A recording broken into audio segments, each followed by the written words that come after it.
Hey guys, welcome to the Massive Iron Channel. I'm Steve Shaw. In this video, I'm going to talk about 3 ugly truths about back training. Before I get into that topic, if you have any questions or comments, drop them down below. The best topic ideas I turn into videos just like this. All right, I've been doing a series of 3 ugly truths.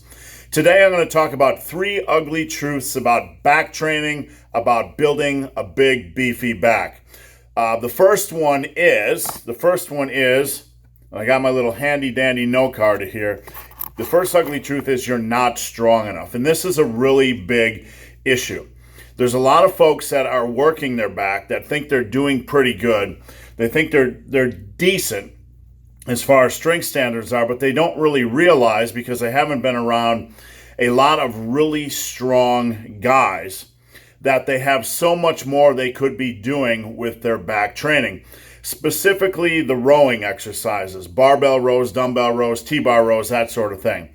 With exercises like lat pull downs, usually there's a limit with how much you can pull down. I mean, I've been kind of stagnating on lat pull downs for about 20 years. It's just not an exercise you can get the average person can get super strong at.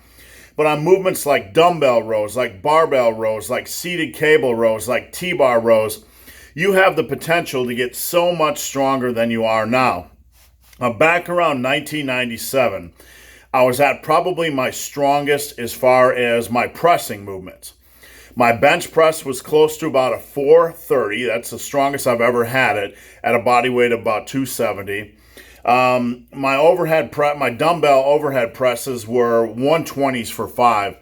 I was just really, really strong. This was around age 30 for me, so a hell of a long time ago. But I thought my dumbbell rows were strong. They were 120s for 10s. I thought that was really strong. But when I started getting into powerlifting, when I started to become deadlift obsessed, I got my dumbbell rows up to like 200s for 30. Okay, I got them up to like 250s for 10s. I got them a lot stronger than what I thought I was capable of. The same thing with barbell rows. My barbell row got up to 405 by 5. Generally, your barbell row max should be close to your bench press max. Not that I think maxing on the barbell row is a good idea, but the numbers should be similar. So if you're benching 320, your barbell row should be close to about 320, or maybe like 275 by 5. So get your back a lot stronger. Set your standards a lot higher than they are now. Now, the second ugly truth about back training kind of piggybacks on the first one. And the second ugly truth is you need to use lifting straps or VersaGrips when you're doing your back work. And I've mentioned this a million times on this channel, and it always triggers somebody. But if your grip strength is weak, don't let that hinder your back development and your back strength. That is backwards thinking. If your grip strength is weak, train that after your back work. But here's the thing. If your back strength should almost always get stronger than your ability to grip the barbell or dumbbell. If you think you can double overhand a 405 by 5 barbell row and do it safely and effectively without grips, VersaGrips or straps, you're mistaken. If you think you can dumbbell row 200 by 30 reps, like I did, my single arm dumbbell row without straps, you're mistaken. You want to set the standard where your back strength gets so strong that you couldn't possibly grip it without straps or VersaGrips. And again, this always triggers somebody, but there's a couple reasons for doing this. Number one, if you're doing a lot of grip work, you're going to a lot of people pick up elbow tendonitis. And just by using VersaGrips or lifting straps, you tend to really minimize the likelihood of that occurring. And again, elbow tendonitis is probably one of the major injuries that lifters pick up. And I'll say it again.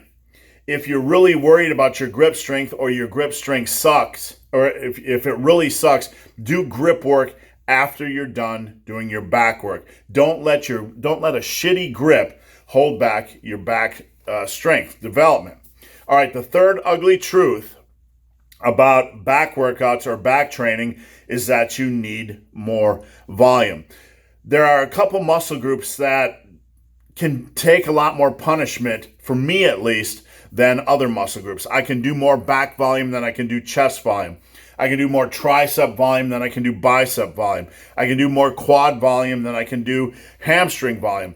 The back can take a lot more of a beating than you think. You want to do a little bit more volume than you're doing now. Not just a volume of exercises, but a volume of overall tonnage, a volume of overall total reps while you're trying to progress. So you really want to take a close look at your back workout and make sure you're getting in enough volume. There's so many good back exercises. Now there's three different types of back exercises that need to be your staple. Number one, a deadlift or deadlift variation. That's kind of a play on a hip hinge exercise. Second of all, you want a horizontal pull and a vertical pull. You want a horizontal pull, which is a row, and a vertical pull or lat pull down, pull up. The vertical pull is a lat pull down or pull up. A horizontal pull or row is a dumbbell row, a barbell row, a seated cable row, a T-bar row, a machine row. So many wonderful back exercises. You got a lot of stuff to choose from. Because of this, because there's so many great back exercises, I tend to rotate week in and week out. So, like right now, for example, I'm rotating between deadlifts and trap bar deadlifts. And then my secondary exercise, I rotate between barbell rows and dumbbell rows. And then my third exercise, typically I would rotate between seated cable rows and a machine row. And then you have lat pull downs or inverted rows, starting in the vertical pulls, etc. So a lot of good exercises. Don't be afraid to rotate those exercises to get them in. Increase your back volume. So guys, hope this video has been of some help. If you have any questions or comments, drop them down below. If you made it this far in this video and have yet to subscribe to my channel, please do. I'd appreciate the support. So guys, as always, thanks for watching. Have a great day.